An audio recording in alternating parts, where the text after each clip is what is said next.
어떤 사람이 맨날 땅을 보고 다니다가 자동차에 치인 거예요. 그래서 사람들이 왜 그렇게 당신은 땅만 보고 걷냐고 하니까 그 사람 얘기가, 내가 어느 날 땅을 보고 길을 걷다가 $100, 그러니까 우리나라 돈으로 하면 약 한 13만 원 정도 될까요? 뭐 그 정도를 주었다는 거예요. 네, 땅을 보고 걷다가 수지 맞았죠? 공짜로 돈이 생기니까 너무 좋았어요. 그래서 또 그런 일이 일어날까 싶어서 그때부터 이 사람이 계속 땅만 보고 다녔다는 겁니다. 나중에는 그게 습관이 돼버렸다고 그래요.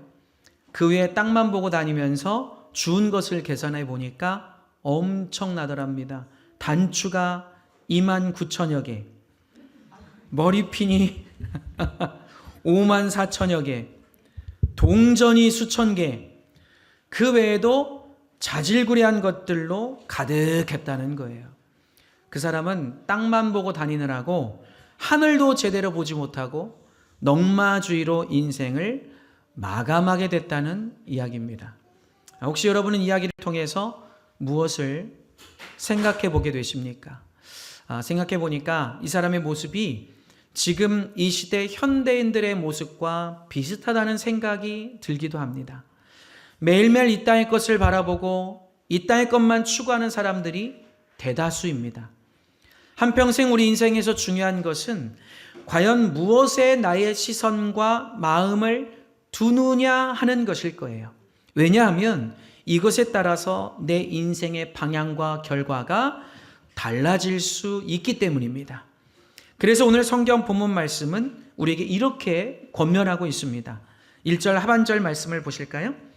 위의 것을 찾으라. 거기는 그리스도께서 하나님 우편에 앉아 계시느니라. 여기서 위라고 하는 것은 물리적인 방향을 뜻하는 게 아니라 영적인 방향을 뜻하는 거예요. 즉 하나님의 나라, 천국을 가리키는 것이죠. 천국에는 예수 그리스도께서 하나님 보좌의 우편에 앉아 계십니다. 그리고 찾으라고 하는 이 말은 추구한다는 뜻이에요. 영어 성경을 직역하면 마음을 천국에 둔다는 뜻입니다. 다시 말해서 마음이 세상에 가 있게 하지 말고, 마음을 세상에 두지 말고 마음이 어디를 향하게 하라? 천국을 향하도록 해라. 천국을 바라보라는 뜻이에요. 여기서 우리는 그리스도인의 정체성을 발견하게 되는 것입니다. 그리스도인들은 이 땅이 아니라 하늘을 바라보면서 살아야 되는 사람들이라는 거예요. 아멘이십니까? 근데 문제는 뭡니까? 너무 분주하고 어지러운 세상을 살다 보니까 그리스도인들조차도 위를 바라보지 못하고 세상에 속해서 되는 대로 살아간다는 거예요. 현대인들이 많은 스트레스 속에 살아가지만 특히 대한민국처럼 이렇게까지 바쁘고 정신없고 각박하게 사는 나라가 흔치는 않습니다. 전문가들의 얘기대로 전 세계 나라들 중에서도 대한민국이 거의 탑이 아닐까 싶어요. 그 정도로 너나 할 것 없이 사람들이 이 땅의 것에 혈안이 되어 있다는 사실입니다. 이 땅에서 성공하고 채우고 누리고 먹고 마시고 즐기고 만족할 수 있는 일에 온 마음을 기울이고 산다는 거예요. 그러다 보니까 마음의 여유가 있을 수 없고 쫓기고 각박하고 스트레스 받고 괴로운 거죠. 만족감을 쉽게 느끼질 못합니다. 우울증이 심해집니다. 여기에 대해 세상은 이제 급박하게 AI가 인간을 대체하고 있으니 엎친 데 덮친 격으로 사람들의 마음은 더 쫓기고 각박해지기만 하는 거예요. 사랑하는 여러분, 우리들만이라도 이제는 마음과 시선을 돌려야 하지 않겠습니까? 바쁘고 분주하고 정신없던 삶에서 잠시 호흡을 가다듬고 우리의 인생을 이제 하나님의 시선으로 크게 봐야 하지 않겠냐는 거예요. 이 땅이 아니라 하나님 나라를 바라봐야 되지 않겠냐는 거예요.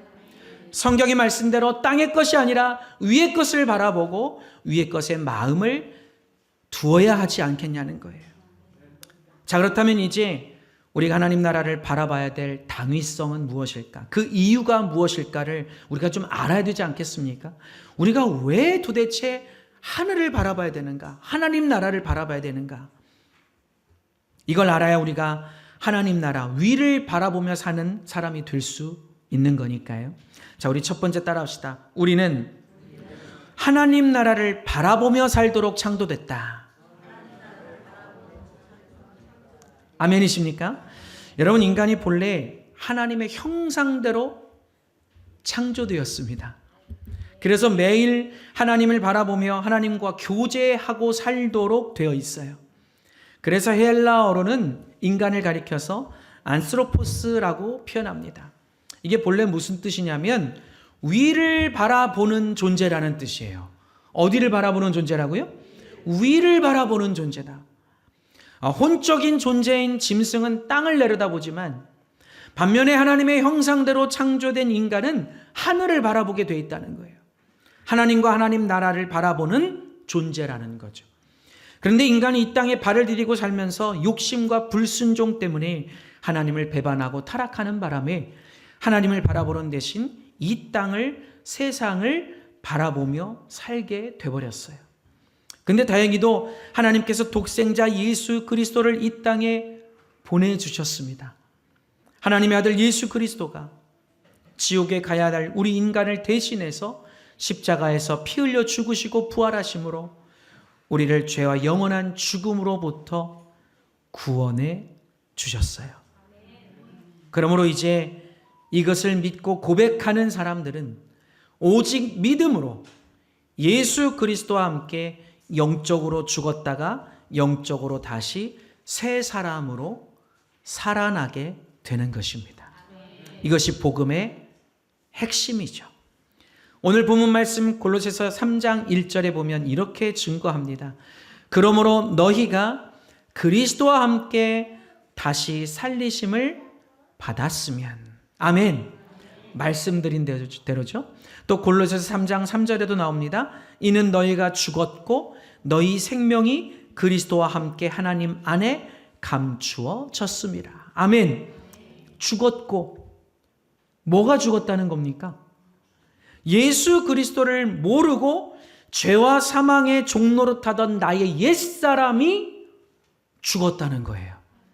예수님 믿기 전에 나의 옛사람, 죄의 지배를 받고 영원한 죽음을 향해 가고 있던 그 옛사람이 죽었다는 거예요. 그리고 새 생명, 새 사람이 그리스도와 함께 하나님 안에 감추어졌다. 다시 말해서 영원한 생명 안에 살게 되었다는 뜻입니다. 천국 백성이 되게 되었다는 거예요. 우리 옆에 분에게 이렇게 말씀해 주세요. 옛사람이 죽고 새 사람이 됐습니다.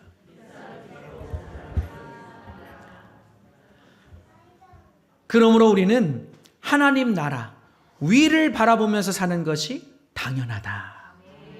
예수 그리스도를 구주로 믿음으로 인해서 이제 우리의 소속은 이 땅이 아니기 때문에 우리는 위를 바라보고 살아야 된다는 거예요. 빌립보서 3장 20절 말씀은 또 이렇게 증거합니다. 그러나 우리의 시민권은 하늘에 있는지라 거기로부터 구원하는 자 곧 주 예수 그리스도를 기다리노라. 구원받은 자들은 이제 천국 백성이니 천국에 계신 예수 그리스도의 재림을 소망하고 기다려야 된다는 말씀이에요. 결국 무슨 뜻입니까? 하나님 나라를 계속해서 바라보면서 살라는 말씀이에요. 그렇기 때문에 우리 그리스도인들의 정체성은 위를 바라보며 하나님 나라를 바라보며 사는 인생이라고 말할 수 있습니다. 세상이 어떻게 변질되고 변화되어 가든지 간에, 사람들이 어떻게 변하고 변질되어 가든지 간에 예수 그리스도를 믿는 그리스도인들은 이 땅이 아니라 위를 바라보며 하나님 나라를 바라보며 살아야 되는 사람들이에요. 하나님께서 택하신 백성들에게 그렇게 뜻하셨기 때문입니다. 여러분, 우리는 세상에 속한 사람들과는 달라야 합니다. 생각이 다르고 가치관이 다르고 추구하는 바가 다르고 살아가는 태도와 자세가 달라야 합니다. 할렐루야. 다 이렇게 되시길 주님의 이름으로 축원합니다. 우리 두 번째로 따라합시다. 위를 바라보며 사는 사람들. 그렇다면 구체적으로 오늘 본문 말씀에 나오는 대로 위를 바라보며 산다는 것은 과연 어떤 의미일까? 무엇일까? 오늘 크게 세 가지 정도로만 함께 우리가 말씀을 통해 알아가기를 원합니다. 첫째는 하나님 나라의 소망을 가지고 사는 것입니다. 아멘. 두 번째는 하나님 나라의 인격을 이루며 살아가는 것입니다. 세 번째는 하나님 나라의 가치관을 가지고 살아가는 것입니다. 아멘. 이것이 위를 바라보고 사는 것이에요. 자, 우리 첫 번째로 위를 바라보며 사는 사람은 하나님 나라의 소망을 갖고 산다. 아멘. 여러분, 우리가 이 세상에 소망을 두면요, 반드시 실망할 수밖에 없어요. 주님의 예언대로 세상의 끝은 결국 심판이기 때문입니다. 따라서 우리가 비록 이 땅에 살고 있지만 그러나 자꾸 세상을 바라보면 결국은 영원한 죽음과 심판과 멸망에 처할 수밖에 없는 거예요. 잠언서 14장 12절 말씀은 분명하게 이렇게 경고하고 있습니다. 어떤 길은 사람이 보기에 바르나 필경은 사망의 길이니라. 사람들이 보기에는 이상이 없고 문제가 없고 바르게 보입니다. 그래서 너도 나도 그 길을 따라갑니다.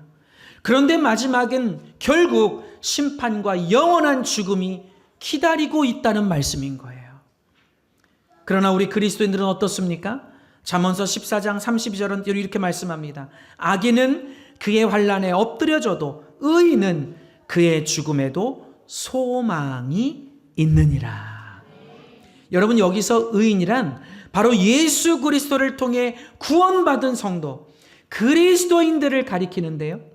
이들에게는 죽어도 천국이 있고 이 땅에서 죽어도 부활이 있다.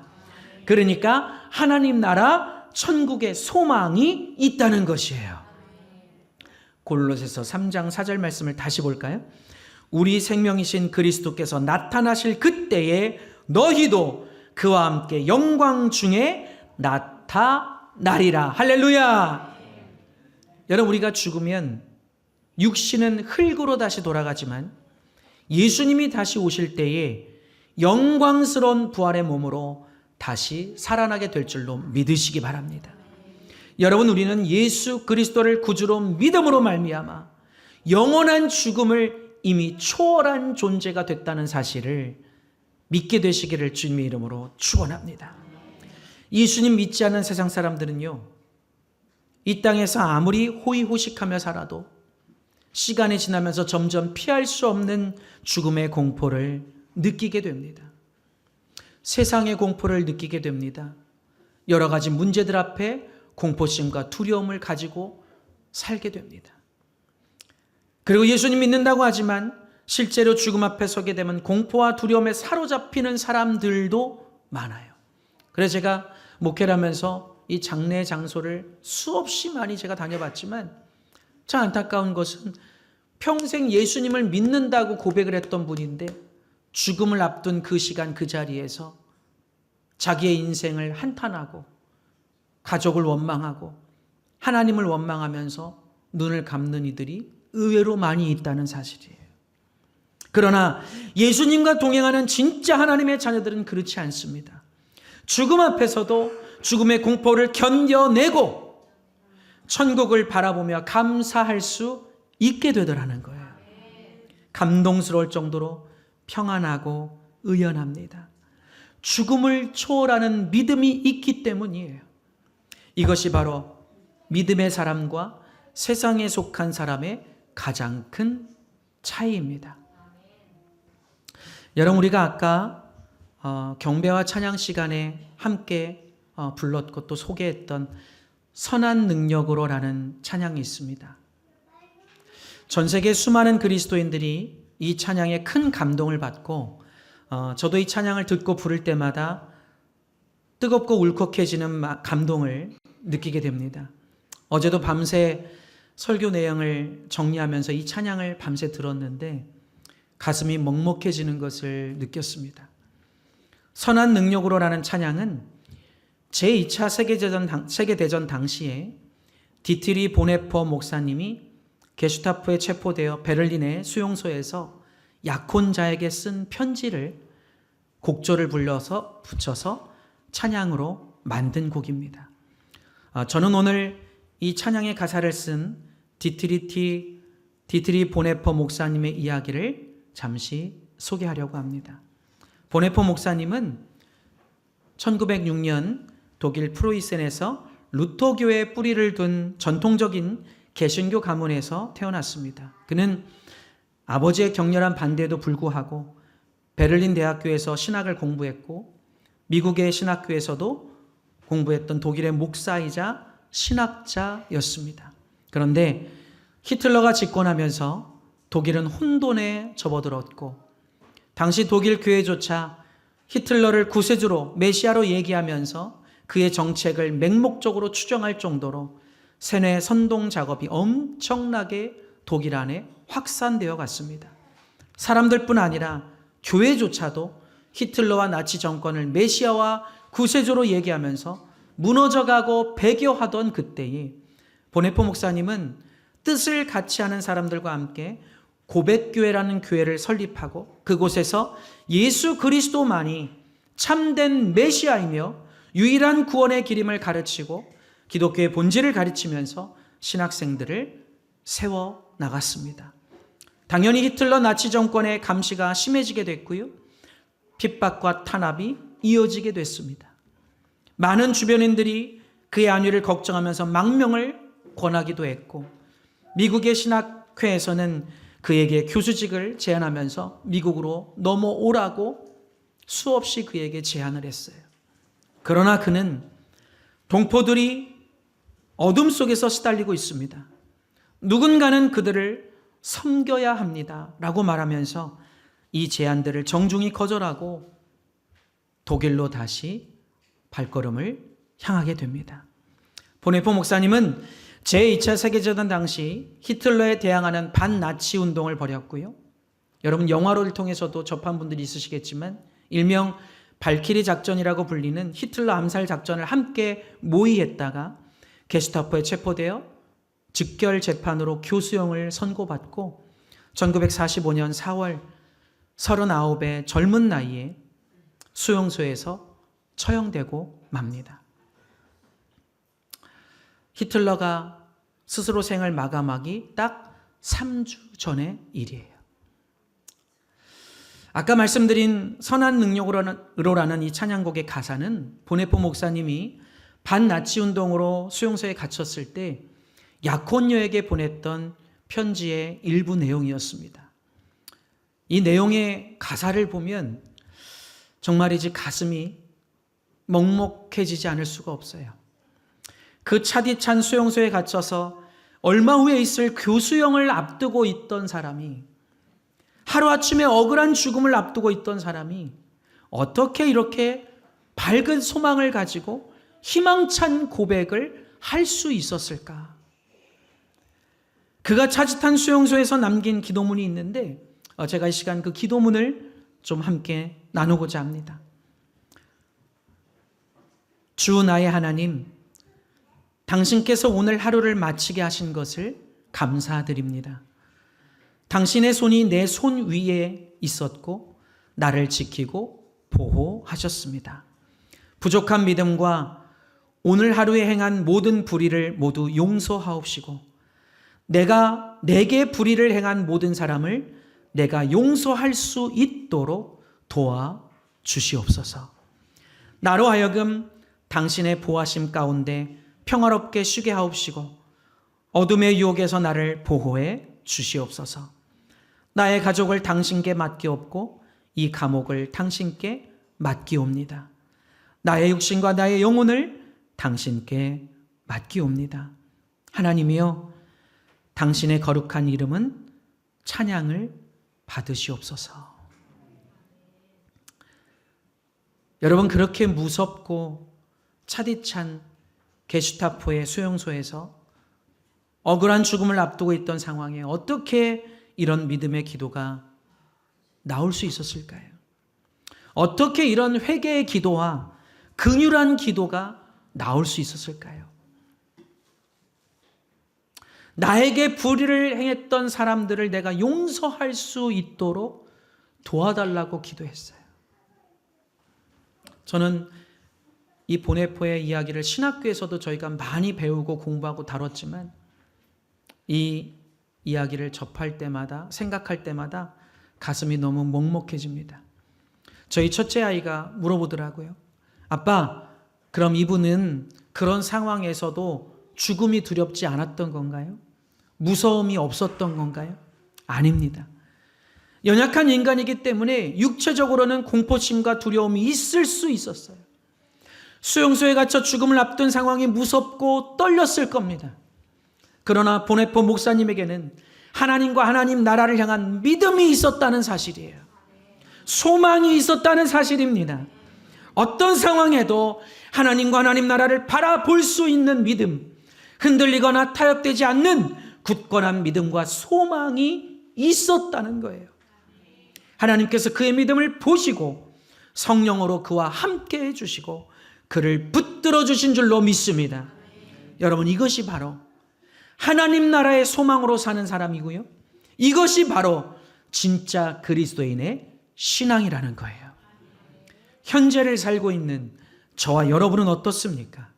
우리는 진실로 하나님 나라 천국의 소망으로 살아가고 있습니까? 예수님을 구주로 믿는 순간부터 이미 우리는 천국 백성이 된 거예요.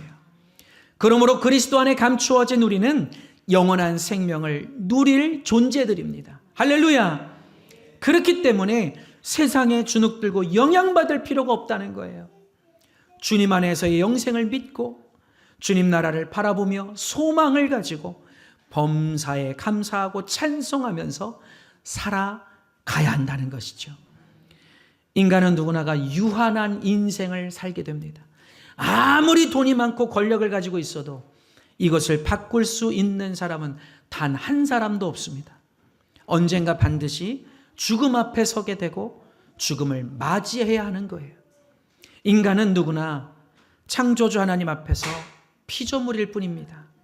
그러나 예수님을 믿고 천국 백성이 된 우리는 영광스럽게 천국에 들어가게 될 줄로 믿으시기 바랍니다.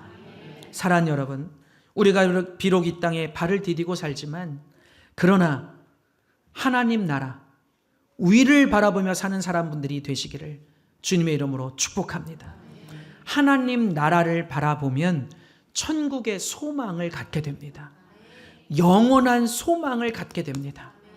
여러분이 누구에게 어디에 속한 존재인지를 꼭 기억하고 이제는 이 땅의 것을 바라보지 말고 천국 백성답게 영원한 소망을 갖고 살아가시기를 주님의 이름으로 축원합니다. 두 번째로 위를 바라보며 사는 인생은 하나님 나라의 인격을 이루며 살아간다. 아멘 하실까요?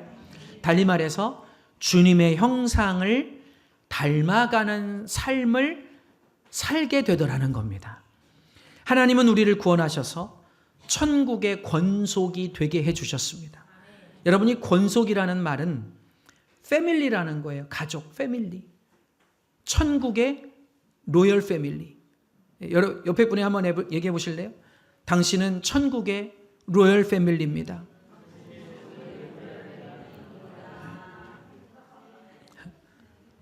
듣기만 해도 너무 좋죠? 네. 하나님은 영이시기 때문에 우리의 육안으로는 볼 수가 없죠.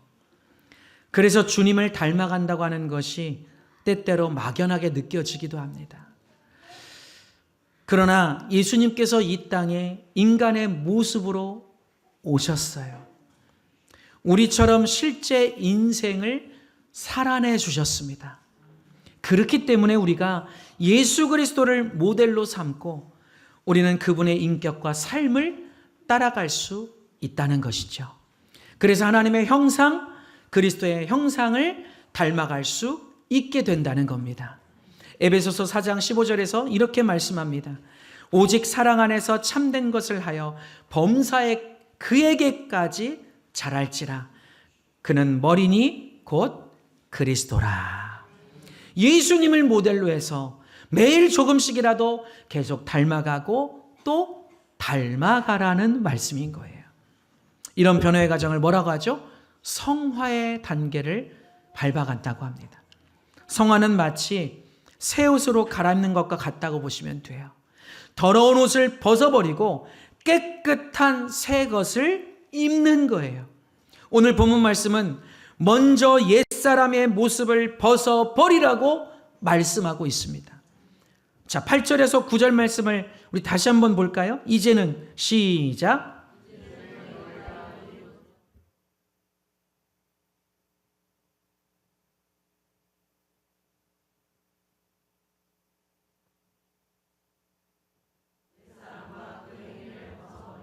아멘. 여기 뭐라고 강조되죠? 어떤 말이 강조됩니까? 벗어버리라. 벗어버리라. 따라합시다. 벗어버리라. 강조해서 반복해서 말씀하고 있어요. 벗어버리라. 뭘 벗어버리라? 옛사람의 모습을 벗어버리라는 거예요.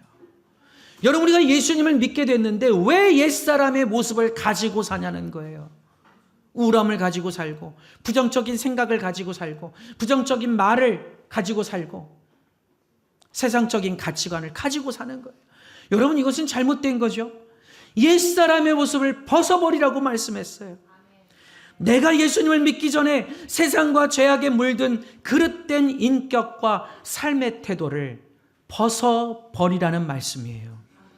근데 여기 사용된 동사는요, 문법적으로 보니까 일회적인 행위를 의미합니다. 다시 말해서 옛사람의 모습은 단호하게 단번에 딱 끊어버리라는 말씀인 거예요. 근데 우리는 어떻게 생각하죠? 아유, 살면서 하나씩 천천히 버려가면 되지 뭐. 그게 아니라 말씀은 뭐라고 말씀하고 있어요? 단번에 너의 옛사람의 모습을 끊어버리라. 할렐루야. 사랑하는 여러분, 세상적인 모습을 버립시다. 그 가치관을 버립시다. 여러분, 이제 세상의 유흥을 좀 멀리 하십시다. 술도 올해는 좀 끊읍시다. 담배도 끊읍시다. 세상의 즐거움과 향락을 끊읍시다. 아멘이십니까? 자, 근데 반면에 골로새서 10절 말씀을, 3장 10절 말씀을 다시 보면, 새 사람을 입었으니 이는 자기를 창조하신 이의 형상을 따라 지식에까지 새롭게 하심을 입은 자니라 말씀했는데요. 여기서 새롭게 하심을 입는다는 표현을 영어 성경과 헬라 원문으로 찾아보니까 문법적으로 어떻게 표현하고 있냐면 수동태 현재 분사형으로 되어 있어요. 이게 뭘 의미하는 거냐면요.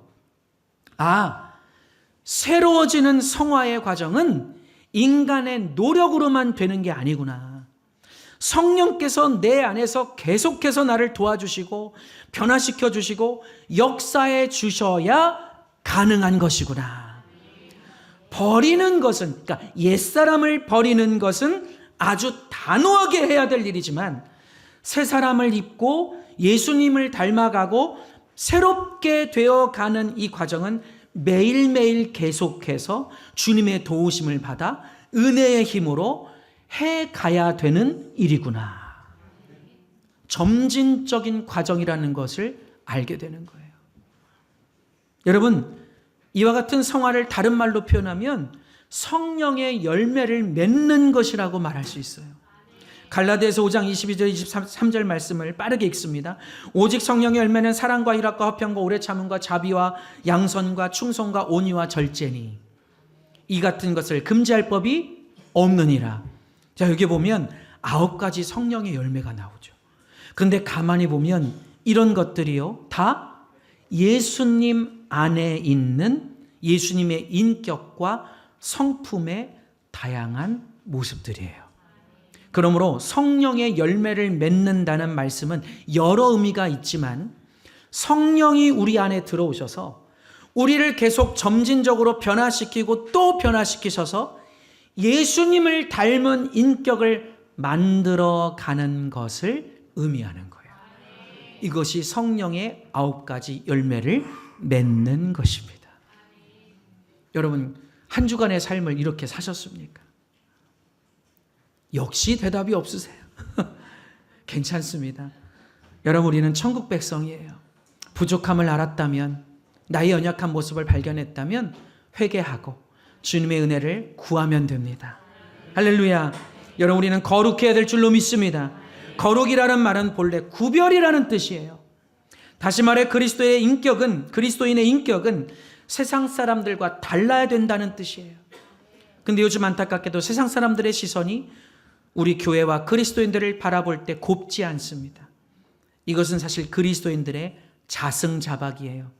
몇몇 교회나 몇몇 지도자나 몇몇 성도들만의 책임이 아니라 모든 그리스도인들의 책임이라는 겁니다. 하나님께서 우리를 창조하신 가장 중요한 목적과 이유는 우리로 하여금 하나님의 형상을 나타내고 하나님의 향기를 나타내고 빛과 소금의 역할을 감당하고 하나님의 영광을 나타내라는 것인데, 안타깝게도 오히려 반대의 역할을 우리가 하고 있는 것 같아요. 아까 소개해드린 보네퍼 목사님처럼 그런 정도의 믿음, 순교적인 믿음까지는 못 되더라도 그래도 예수님 믿는 거룩한 흔적은 보여야 되는 것인데 그 흔적이 잘 보이지를 않더라는 겁니다. 우리가 다시 십자가 앞으로, 복음 앞으로, 말씀 앞으로 돌아가는 이유가 바로 이것입니다. 여러분, 그렇다고 의기소침할 필요 없어요. 그럴수록 우리는 예수님을 더 닮아가고 또 닮아가기를 간절히 사모하면 됩니다. 안 된다, 불가능하다 생각하지 마시고 지금부터라도 계속해서 우리가 예수님을 닮아가면 되는 거예요. 그럴 때 주님께서 기뻐하시고, 그럴 때 우리를 세상 사람들이 보면서 우리를 통해 간접적으로나마 하나님과 하나님의 영광을 볼 수 있게 될 것입니다. 이것이 바로 저 여러분이 창조된 목적이고요, 우리가 살아가는 목적이라는 거예요. 제가 예배 때마다 자주 말씀드리지만 우리가 교회를 통해서 바르게 배우고 훈련받고 성장하는 걸로 끝날 게 아니라 그 다음에 각자의 삶의 현장에서도 거룩한 삶을 살아내는 것이 정말 중요합니다. 쉽게 흔들리거나 타협하지 말고 신앙적인 삶이 이어져야 된다는 말씀이에요. 그럴 때 세상은 우리를 통해서 간접적으로 주님을 보게 될 줄로 믿습니다. 이것이 바로 증인의 삶이에요. 저 여러분은 날마다 하나님 나라를 바라보면서 예수님의 인격을 닮아가고 성령의 열매를 맺어가는 복된 인생이 되기를 주님의 이름으로 축원합니다. 자, 세 번째로, 위를 바라보며 사는 사람은 하나님 나라의 가치를 품고 살게 됩니다. 본문 2절 말씀, 위의 것을 생각하고 땅의 것을 생각하지 말라. 자, 여기 보면 위의 것과 땅의 것이 대조되어 나오죠. 그렇죠? 자, 땅의 것은 뭡니까? 이 세상의 가치들, 세속적인 가치들을 의미합니다. 그렇다면 위의 것은 뭘까요? 위의 것, 권력입니까? 인기입니까? 정치인들은 이걸 잘못 해석해서 권력과 인기를 추구해요. 그 위의 것이 아니죠. 자, 위의 것은 뭡니까? 천국의 가치, 즉 거룩하고 영원한 가치를 의미합니다. 위의 것을 생각하고 땅의 것을 생각하지 말라. 위의 것을 추구하라는 말씀이에요. 하나님 나라의 시선을 두고 거기에 마음을 두고 거기에 목적을 두고 살아가라는 말씀인 거예요. 3장 5절 뒷부분을 보면 또 무슨 말씀이 이어서 나옵니까? 탐심은 우상 숭배니라. 여러분, 탐심이라는 것은 세속적인 가치에 욕심내고 집착하는 것을 말해요. 자, 탐심으로 살면 어떻게 될까요? 하나님에게서 멀어질 수밖에 없습니다. 세상 것들을 추구하고 좋아하다가 결국 세상에 끌려다니고 휩쓸릴 수밖에 없습니다. 그렇기 때문에 성경 말씀은 탐심이 곧 우상 숭배라고 말씀하고 있는 거예요. 여러분, 탐심은 여러 가지죠. 돈에 관한 것, 물질에 관한 것, 먹는 것, 입는 것, 모든 것이 탐심에 들어갈 수 있어요. 제가 우리 수요 만나 예배를 통해서 많은 것을 우리가 함께 배우고 나누지만 너무 안타까운 것이 요즘에 대한민국 TV를 틀면 크게 두 가지예요. 한 가지는 뭡니까? 요리하고 먹는 거예요. 먹는 거. 온통 맛집 추천, 먹방, 이 먹방 유튜버들이 돈을 어마어마하게 법니다. 그러니까 청소년들이 나도 먹방 유튜버나 될까? 이러고 있다는 거예요. 여러분 죄송하지만 성경적인 기준으로 보면 탐심이에요. 잘못된 것이죠. 우리에게 주신 기본적인 의식주 외에 우리가 너무 많은 것을 누리면서 살려고 하는 거예요. 그래서 맛있는 국수집이 있다 그러면 여기서 제주도까지 비행기 타고 갔다 옵니다. 국수 한 그릇 먹으려고. 그런 사람들도 있더라고요. 여러분 우리가 물론 모든 것을 덮어놓고 싸잡아서 이야기하기는 어렵지만 할 수는 없지만 그러나 중요한 것은 뭡니까? 지금 대한민국의 모습은 잘못된 모습이 너무 많다는 거예요. 너무 많은 탐심을 가지고 살고 있습니다. 여러분이 세상의 가치들이 아무리 좋다고 할지라도 그것들은 결국 사라질 수밖에 없음을 기억하시기 바랍니다. 베드로전서 1장 24절에 그러므로 모든 육체는 풀과 같고 그 모든 영광은 풀의 꽃과 같으니 풀은 마르고 꽃은 떨어진다 말씀하고 있어요. 육체를 풀로 비유했고요. 세상의 부귀영화를 꽃으로 비유했습니다. 여러분 실제로 육체는 어떻습니까? 세월이 가면서 풀처럼 시들어지고 사라지는 거예요. 그동안 추구하고 성취한 세상의 부귀영화는 뭡니까? 마치 꽃과 같습니다. 그런 말이 있잖아요. 화무 11홍. 뭐죠? 아무리 아름다운 꽃이라도 열흘을 못 간다는 뜻이에요. 금세 사라져버린다는 뜻입니다. 우리가 이 땅에서 아무리 많은 것을 얻어내고 쌓아놓고 있다고 할지라도 그것은 반드시 언젠가 사라지기 마련이라는 거예요. 인생도 사라지고 인생 가운데 추구했던 세상의 가치들도 다 사라집니다. 세상의 부귀영화, 권세, 성공과 같은 것들은 아무리 좋아 보여도 영원하지 않습니다. 잠시 있다 사라지는 것들이에요. 그러므로 우리는 그 사라지는 세상의 가치를 추구하지 말고 영원히 사라지지 않는 천국의 가치, 영원한 가치를 추구해야 될 줄로 믿습니다. 누가복음 12장에 보면 여러분이 잘 아시는 어리석은 부자 이야기가 나오죠. 하루는 예수님께 한 남자가 찾아왔습니다. 사연을 듣고 보니까 형제지간에 재산 싸움이 일어난 거예요. 그런데 그 동생이 찾아온 겁니다. 동생이 와서 볼멘 소리로 예수님께 이렇게 호소합니다. 아마 그는 믿음이 없는 사람이었던 것 같아요. 예수님, 재산을 분배하는데 형이 다 가져가려고 합니다. 예수님께서 해결 좀 해주세요. 근데 예수님께서는 그 요청을 모질게 외면하십니다. 그러면서 따끔하게 책망하셨어요. 뭐라고 말씀하셨냐? 탐심을 버리라 말씀했어요. 그리고 예수님은 그를 깨우쳐 주시고자 어리석은 부자 이야기를 들려주십니다. 많은 농지를 갖고 있는 한 부자가 있었습니다. 아주 부자였어요. 농사를 크게 지었는데 소출이 너무 많은 거예요. 그래서 창고를 증축하고 거기다가 농사에서 소출한 그 곡식들을 다 보관합니다. 그리고 일을 마치고 나서 그는 혼자 이런 생각을 했습니다. 이제는 편안하게 먹고 마시고 즐겨보자. 근데 예수님께서 뭐라고 하십니까? 누가복음 12장 20절 이하의 말씀에 하나님은 이르시되 어리석은 자여 오늘 밤에 너의 영혼을 도로 찾으리니 그러면 네가 준비한 것이 누구의 것이 되겠느냐 하셨으니 자기를 위하여 재물을 쌓아두고 하나님께 대해 부요하지 못한 자가 이와 같으니라. 아멘. 무슨 말씀입니까? 오늘 밤이라도 하나님께서 당장 너의 영혼을 거두어 가시면, 인생을 마감하게 하시면 너를 위해 열심히 쌓아놓은 그것들이 무슨 소용이 있냐는 거예요. 그러면서 그 부자를 향해서 뭐라고 말씀하셨냐면 자기를 위해서 재물을 쌓아둔 자라고 말씀했어요. 오로지 자신의 만족과 안위를 위해서 언젠가 사라지고 없어질 세상의 가치를 쌓고 또 쌓는 사람이라고 말씀한 겁니다. 그러나 하나님께 대해 부요한 것이라는 말씀은 무슨 뜻일까요?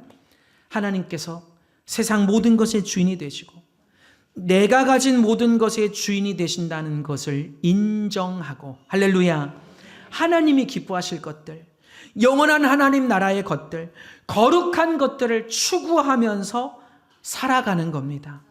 이것이 하나님께 대해 부요한 사람이라는 거예요. 하나님과 하나님 나라를 위해 살아가는 거예요. 여러분, 이것이 바로 세상의 가치들을 영원한 천국의 가치로 바꾸는 사람들입니다. 여러분, 진짜 부자는 소유가 많은 사람이 아닙니다. 또 권세를 많이 가진 자가 아닙니다. 영원한 가치를, 천국에까지 가지고 갈 가치를 남겨둔 사람들입니다. 여러분, 하나님 앞에 가서도 계속 칭찬받을 수 있는 가치, 천국에서도 영원히 자랑스러워할 만한 가치, 그런 가치에 여러분의 인생의 목적을 두시기를 주님의 이름으로 축원합니다. 근데 안타깝게도 세상에 많은 사람들은 다른 것을 추구하죠. 뭘 추구합니까? 문자 그대로 무엇을 추구합니다. 영어로는 what, 무엇. 그 what에 들어가는 게 뭐죠? 돈, 소유, 성공, 출세, 또 권세, 지위, 명예, 그것들을 계속해서 추구해 간다는 거예요. 거기에 초점을 맞추고 살아간다는 겁니다. 그래서 때로는 그것을 성취하고 얻기도 합니다. 하지만 어때요? 사라진다고 그랬잖아요. 그렇기 때문에 우리에게는 what, 무엇보다 중요한 게 있더라는 거예요. 그게 뭡니까? For what, 무엇을 위해서 살아갈 것이냐가 더 중요하다. 아멘이십니까? 소유가 중요한 게 아니라 그 소유를 가지고 무엇을 위해 살아갈 것인가 하는 게 더 중요하다는 거예요. 돈과 물질과 권세와 지위가 중요한 게 아니라 그걸 가지고 무엇을 위해서 살아갈 것인가 하는 그것이 진짜 중요한 가치라는 거예요. 이것에 인생의 초점을 두고 살 때 하나님이 기뻐하시고 하나님이 칭찬하시고 복 주시는 인생이 되는 것입니다. 여러분, 이것이 영원히 남는 인생이에요. 그래서 성경은 우리에게 이렇게 권면합니다. 고린도전서 10장 31절, 그런즉 너희가 먹든지 마시든지 무엇을 하든지 다 하나님의 영광을 위하여 하라. 많은 소유가 곧 중요한 게 아니다. 많든 적든 작든 크든 높든 낮든 그것과 상관없이 나에게 주어진 모든 것을 가지고 하나님의 영광을 위해 살아간다면 그것이야말로 하나님이 기뻐하시는 영원한 가치요, 영원히 자랑할 만한 천국의 가치가 될 수 있다는 말씀입니다. 그런데 지금 사람들이 이런 하나님의 가치를 모르다 보니까 어떻습니까? 인생을 함부로 살아요. 방탕하게 살아요. 이기적으로 살아요. 거룩한 목적 의식 없이 살아요. 육신의 만족을 위해 살아갑니다. 이 수년 전에 모 사회단체에서 설문조사를 실시한 적이 있습니다. 당신은 1억 원을 준다면 위법행위를 할 의사가 있습니까? 라고 질문을 했어요. 1억을 준다면 위법행위를 할 의사가 있습니까? 그러자 예라고 대답한 사람들이 있었습니다. 몇 프로 정도 될까요? 1억을 준다면 위법한 삶을 살겠냐고 물었을 때 네라고 대답한 사람은 몇 퍼센트 정도 될까요? 10%? 90%요? 절망적입니다. 너무 절망적인데요? 결과가 30% 정도가 나왔어요. 상당한 거예요. 상당한 겁니다. 그런데 여러분, 실제 상황이 주어지면 어떻게 될까요? 가상 질문이니까 그래서는 안 되겠지 생각하면서 70%의 사람들은 뭐를 말한 거죠? 노라고 대답을 했지만, 근데 실제로 1억 원이 내 손에 딱 쥐어진다고 하면 그걸 거부하기가 쉬울까요, 여러분? 에라 모르겠다 생각할 사람들이 더 많지 않을까 싶습니다. 여러분, 세상에서 그릇된 가치관으로 살아가는 사람들은 그럴 수 있어요. 엉벙덤벙 잘못된 인생을 살아가고 결국 인생을 망칠 수 있습니다. 천국의 가치를 모르면 이렇게 사는 것은 쉬운 일입니다. 그런데 하나님의 자녀들이 이렇게 살아서는 안 되는 거잖아요. 그리스도인들은 하나님이 기뻐하실 거룩한 가치를 위해 살아가야 합니다. 많고 적음의 문제가 아닙니다. 크고 낮음의 문제가 아닙니다. 나에게 주신 것들을 가지고 하나님 나라를 바라보면서 하나님이 기뻐하실 거룩한 목적의식으로, 거룩한 가치관으로 거룩한 인생을 살아간다면 주님께서 반드시 영원히 가치 있고 복된 인생이 되도록 해 주실 줄로 믿습니다. 이제 말씀을 정리하고자 합니다. 여러분, 잠시 사는 이 땅에서 성공하고 많은 소유를 쌓아놓는 것이 중요한 게 아닙니다.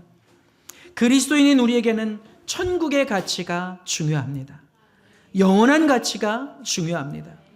부디 저와 여러분은 위를 바라보며 하나님 나라를 바라보며 주님 부르시는 그날까지 영원한 가치를 품고 거룩하게 믿음을 지키고 천국 소망으로 살아가기를 주님의 이름으로 축원합니다. 여러분, 과연 저와 여러분은 무엇을 바라보고 살고 있습니까? 그리스도인임에도 혹시 세상 사람들과 구별되지 못하고 하루하루 분주한 일상 속에 세상만 바라보며 세상의 가치를 목표로 그렇게 의미 없이 살아가고 있는 건 아닐까요? 오늘 예배를 통해, 말씀을 통해 우리 자신을 깊이 돌아볼 수 있기를 축원합니다. 우리는 예수님 십자가로 구속받은 천국 백성입니다. 하나님의 자녀입니다. 그러므로 우리 본향은 이 땅이 아니라 천국인 거예요. 그러므로 위를 바라보며 살아가야 합니다. 그것이 우리의 정체성이에요. 여러분, 바라봄의 법칙을 우리는 수요 만나기를 통해서 많이 배워왔습니다.